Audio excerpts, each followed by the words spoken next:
Welcome back to The Explainer.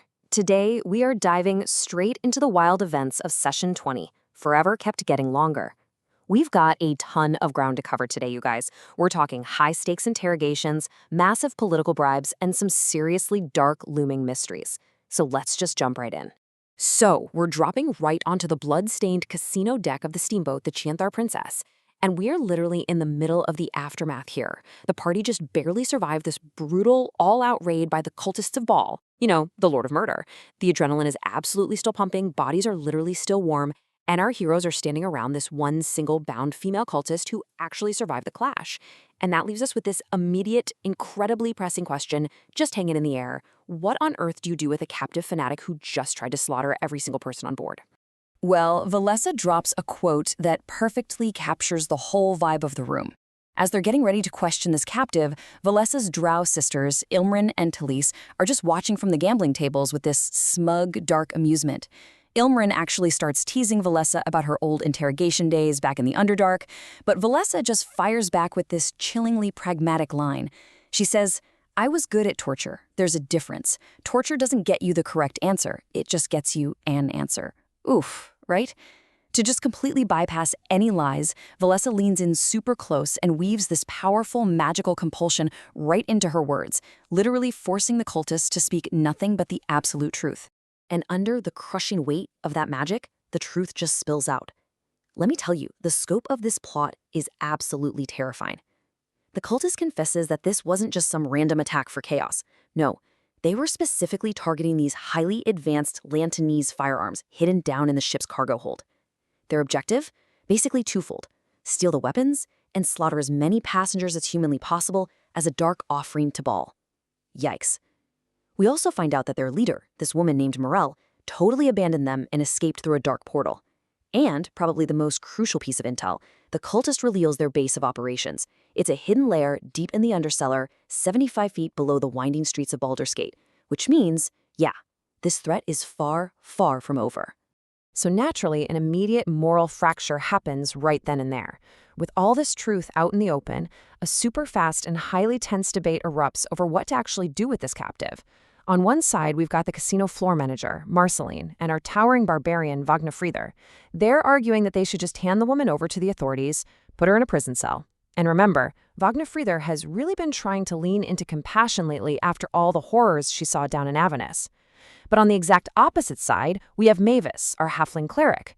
Mavis argues, with some really sharp, lethal pragmatism, honestly, that the city's Flaming Fist guards are famously incompetent when it comes to keeping dangerous people locked up. And to her, a devoted murderer just does not deserve the benefit of the doubt.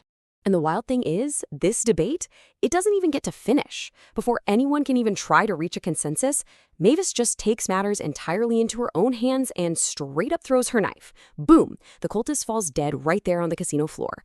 It's this shockingly abrupt end to the whole interrogation. Wagner Frieder is absolutely horrified, aggressively challenging Mavis's right to play judge, jury, and executioner. But across the room, oh man, Talise is watching this whole thing play out with this huge, delighted grin, openly declaring that she likes Mavis very much. It's such a fascinating clash of alignments, and it really shows just how fractured the group's moral compass is getting. Okay, so that incredible, heavy tension gets immediately interrupted when the party follows the brilliant and honestly totally irreverent goblin artificer Becca Bitesize down into the cargo hold. They want to see what these cultists were actually after, and you guys, the answer is just staggering. Hundreds, literally hundreds of these highly advanced Lantanese firearms all packed away in heavy crates. That is an unbelievable amount of firepower. Becca reveals that this massive shipment isn't just regular cargo. It's basically a staggeringly expensive diplomatic bribe from Lantan. Turns out, Duke Liara Porter placed this massive order to outfit the Baldur's Gate City Watch, and Lantan is using it to totally grease the wheels for a brand new trade embassy. And because our party successfully defended this absolute geopolitical treasure trove, Becca rewards them. She hands out gold, gifts Valessa one of the actual firearms, and even offers the whole group free passage on the ship's upcoming promotional tour up the Sword Coast to Waterdeep. Talk about a real game changer. But wait, before the ship even departs, we get an absolute masterclass in comedic espionage. The friction between Wagner Frieder and Valessa's drow sisters is really starting to simmer, right? So, Mavis hatches this wildly theatrical plan to distract them. Check this out. Step 1, she uses magic to take on Valesa's exact appearance. Step 2, she marches right up to Ilmrin and launches into this ridiculously dramatic, loud, weeping performance about how much she misses the Underdark. She's literally crying about how life on the surface is just too hard without daily whippings and mushrooms. I mean, you can't make this stuff up. Step 3, while she's locked in this comforting, sisterly embrace with a very confused Ilmrin, Mavis expertly pickpockets this fancy leather pouch right off Ilmrin's belt. And finally, step 4, she makes a super swift, tear-soaked exit. The whole shebang. And how does Talise react to this wildly emotional display from the person she thinks is her hardened sister, Valesa? She just watches from across the gambling hall, takes the whole thing in, and delivers a single, withering, completely deadpan word: pathetic. Oh my gosh, it is just a perfectly executed character moment. But of course, the heist has an emotional twist. Once she's safely away, Mavis opens up the stolen pouch. She finds some tiny, really expensive mechanical constructs inside, but also a folded letter. She reads it and quickly realizes it's a deeply personal message intended for Valesa. And man, the guilt just immediately sets in. Mavis tracks down the real Valesa and confesses to the whole thing, handing over the stolen goods. But here's the absolute best part of this whole situation. Valesa had quietly stayed behind and watched the entire heist go down with a super high perception roll. She just calmly accepts the confession, identifies the mechanical spheres as her sister's hair accessories, and later sneaks the pouch back to Ilmrin, although she does quietly keep that personal letter to read privately. So, with 2 days left until departure, the party just scatters to do their own things. Day 1, Santal is busy handling all these legal matters regarding a noble's inheritance, sending out official letters north to Waterdeep. Meanwhile, Talia is off charming the scribes over at Ramazith's tower, cheerfully posing for all these scholars who have literally never seen a satyr in real life before. On day 2, Valesa locks herself away at the forge. She's putting in these grueling hours to craft a custom set of adamantine half-plate armor for Vagnafrider.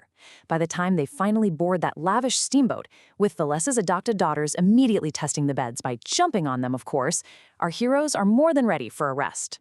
But as they're trying to settle in, they end up cornered in the Velvet Lounge by Sylphie. She's this Tiefling reporter for the Baldur's Mouth newspaper. And you guys, the resulting interview is just delightfully disastrous. Valesa is excitedly focusing on the cult leader's dragonborn skull hat, of all things. Mavis totally uses the press time to blatantly promote herself, while very subtly blaming the City Watch for leaving the firearms unguarded in the first place. Vagnafrider actually gets so frustrated by the whole circus that she just walks away entirely. And to top it all off, as the reporter is finally leaving, Valesa casually drops this bombshell to her friends. She actually went on a date with Sylphie in the past, and the reporter clearly didn't recognize her at all. Classic.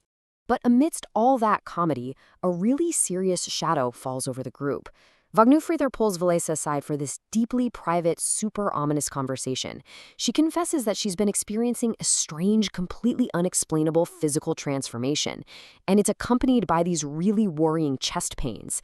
She asks Valesa, who, has been dabbling a bit in healing magic, to look into it. So what exactly is happening to Vagnufridr?